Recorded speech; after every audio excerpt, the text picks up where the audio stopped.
Jacinta Price, thanks for joining us again. First up, is NAIDOC a good week? Is it a good week for Indigenous communities and for the country to focus on them? Yeah, look, I think it's important that we recognise the efforts of Indigenous Australians within our communities, both young and old, and the contribution that, you know, we as Aboriginal people have made toward our communities and to the wider Australian community as well.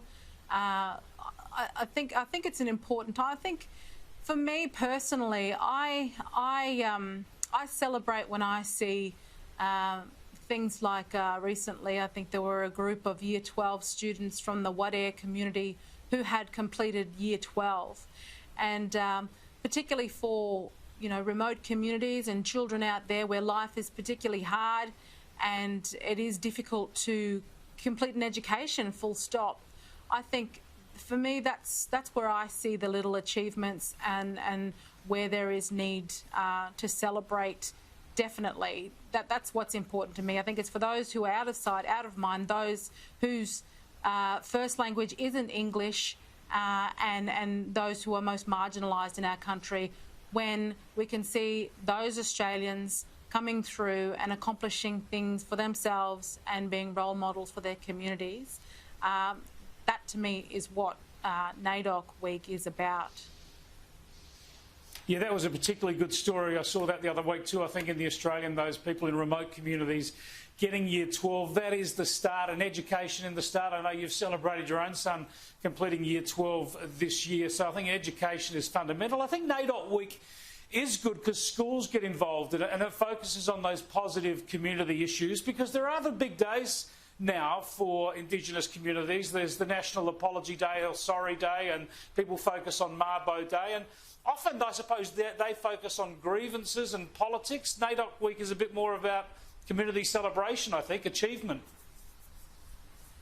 Yeah, definitely, and I think it's a good time to reflect too on how we as Australians in general, we do have a lot to be thankful for in terms of the Indigenous community, and I think a lot of the grievance industry don't appreciate enough what I think the wider community does in fact appreciate in terms of the contribution of Indigenous Australians.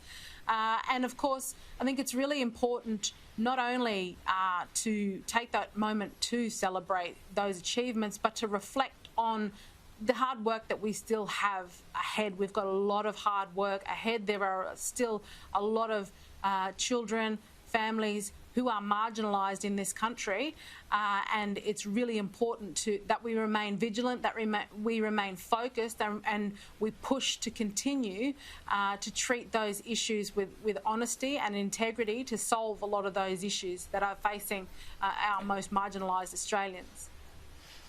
And what are they, Jacinta? When we're looking at the things we really need to achieve in Indigenous communities and for Indigenous communities in terms of narrowing the gap, it's completing education, it's getting employment opportunities, it's reducing family violence. Are they the three keys, or what would you focus on?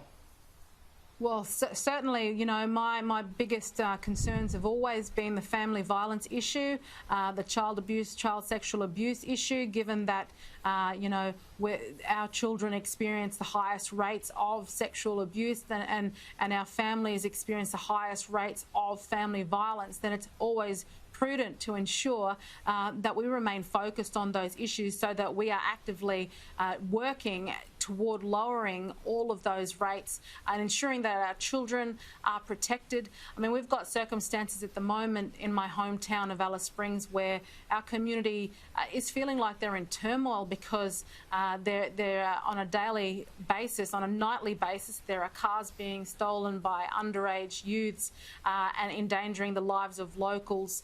You know, the issue of family violence and keeping children safe is pertinent to dealing with the issue of youth crime, and the correlation is huge. Obviously, if kids aren't getting an education and kids don't have a good home life, family life, it's inevitable that they are going to end up being caught up in, you know, in gang violence and youth crime and those sorts of things, which is what we're seeing being played out in our streets. I know there are those who've expressed a sort of a somberness at this year's NAIDOC because of the fact that this is going on in our communities, and we've got to get to the bottom of it. It's got to come to an end, and we have to deal with these issues instead of trying to make excuses for them.